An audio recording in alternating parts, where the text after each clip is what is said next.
गौतम बुद्ध और आलसी आदमी की कहानी। गौतम बुद्ध अपने ध्यान में बैठे थे कि वहां पर एक आदमी आया। ये आदमी अपने आलसीपने से बहुत ज्यादा परेशान था। आलसी आदमी गौतम बुद्ध से बोला, महात्मा जी मेरी मदद कीजिए, मैं अपने आलस्य से बहुत ज्यादा परेशान हूँ। आप ही कोई उपाय बताइए जिससे मैं आलसीपन से छुटकारा पा सकूं। गौतम बुद्ध ने उस व्यक्ति से कहा, पहले मुझे यह बताओ कि तुम्हें क्यों लगता है कि तुम आलसी हो। आलसी आदमी बोला, सिर्फ मुझे नहीं, मेरे परिवार वालों को और मेरे आसपास के सभी लोगों को ऐसा लगता है कि मैं आलसी हूँ। गौतम बुद्ध ने फिर उससे पूछा, क्या तुम जानते हो आलस्य होता क्या है? आलसी व्यक्ति बोला, नहीं मैं नहीं जानता, किंतु मैं इतना जरूर जानता हूँ कि आलस्य बहुत बुरी चीज है। इसकी वजह से मुझे बहुत नुकसान हुआ है जीवन में। गौतम बुद्ध बोले, जिस परेशानी से तुम छुटकारा पाना चाहते हो पहले उसके बारे में पूरी जानकारी ले लोगे तो उससे छुटकारा पाना आसान हो जाएगा। आलसी व्यक्ति बोला, भगवान इतनी बुद्धि तो मुझ में नहीं है, आप ही मुझे इस समस्या के बारे में जानकारी दीजिए। गौतम बुद्ध बोले, आलस्य एक मानसिक अवस्था है, एक विचार है जिसे जाने अनजाने में हम खुद ही जन्म देते हैं। आलस्य दो मूलभूत कारणों की वजह से ही जन्म लेता है, एक है शारीरिक और दूसरा मानसिक। शारीरिक कारणों में पहला कारण है गलत तरह का भोजन। हम सभी जानते हैं कि हमारे शरीर को भोजन से ऊर्जा मिलती है और यह ऊर्जा सजीव चीजों से मिले तो अच्छी, यानी कि प्राकृतिक रूप से जो हमें भोजन की वस्तुएं प्राप्त होती है उनसे अगर यह ऊर्जा मिले तो हमारा शरीर इससे अच्छी ऊर्जा प्राप्त करता है। इससे उलट यदि हम निर्जीव वस्तुओं से ऊर्जा प्राप्त करते हैं तो यह हमारे अंदर आलस्य की उत्पत्ति होती है। दूसरा कारण, हमारी शारीरिक गतिविधियां भी हमें आलस्य के चंगुल में फंसा सकती है।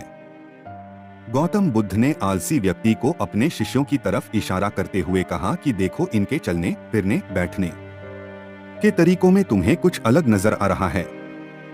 जब आलसी व्यक्ति कुछ समझ नहीं पाया तब गौतम बुद्ध ने उससे कहा, मेरे शिष्य जब भी बैठते हैं तो वे रीढ़ की हड्डी को एकदम सीधा रखते हुए बैठते हैं। चलते हैं तो उनके दोनों पैरों के बीच अच्छे से संतुलन बना रहता है और जब वह सोते हैं तो उनका शरीर एकदम शिथिल रहता है। ऐसा करने से उन्हें रात्रि में एकदम सही तरीके से नींद आती है। आलसी व्यक्ति बोला, लेकिन नींद तो आलस्य का की एक स्वरूप है। बुद्ध बोले, हाँ, अगर उसे ज्यादा मात्रा में लिया जाए तो। बुद्ध ने इस बात को आगे बढ़ाते हुए कहा, नींद कम मात्रा में लोगे तो तुम्हें अगले दिन थकान महसूस होगी और ऐसा करने से ज्यादा आलस्य शरीर में आएगा। नींद ज्यादा लोगे तब भी यही परिणाम होगा, इसीलिए नींद को ना ज्यादा ना कम, एकदम सही मात्रा में लेना अति आवश्यक है। आलसी व्यक्ति बोला, हाँ, यह तो मैंने भी अनुभव किया है। बुद्ध बोले, अब मानसिक कारणों के बारे में जान लो। मानसिक कारणों में सबसे पहले हैं हमारी पुरानी गलत धारणाएं। अक्सर ऐसा होता है कि हम पहले जिन कामों में असफल हो चुके हैं हमारे अंदर ऐसी भावनाएं बन जाती। व्यक्ति बोला, हाँ, यह तो मैंने भी अनुभव किया है। बुद्ध बोले, अब मानसिक कारणों के बारे में जान लो। मानसिक कारणों में सबसे पहले हैं हमारी पुरानी गलत धारणाएं। अक्सर ऐसा होता है कि हम पहले जिन कामों में असफल हो चुके हैं हमारे अंदर ऐसी भावनाएं बन जाती है कि हम उस काम में हमेशा असफल होते रहेंगे, जिस वजह से हमें उस काम को करने में आलस आता है।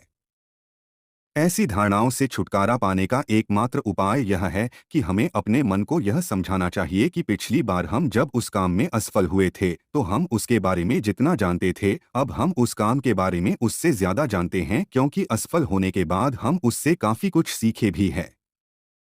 बुद्ध बोले, दूसरा कारण है आलसी और कामचोर लोगों की संगत। कई बार ऐसा होता है कि हम आलसी नहीं होते मगर जिनके साथ हम रहते हैं हम उन जैसे बनने लगते हैं। इससे छुटकारा पाने का उपाय बहुत सरल है, कामचोर और आलसी व्यक्तियों से दूर रहो। ऐसे व्यक्तियों की संगत में रहो जो अपने काम को बड़ी लगन से करते हैं। गौतम बुद्ध ने तीसरा कारण बताते हुए कहा, यह कारण आलस्य के लिए सबसे बड़ा कारण है, काम को कल पर टालते रहना। यह कारण इतना शक्तिशाली है कि किसी भी व्यक्ति को बर्बाद कर सकता है।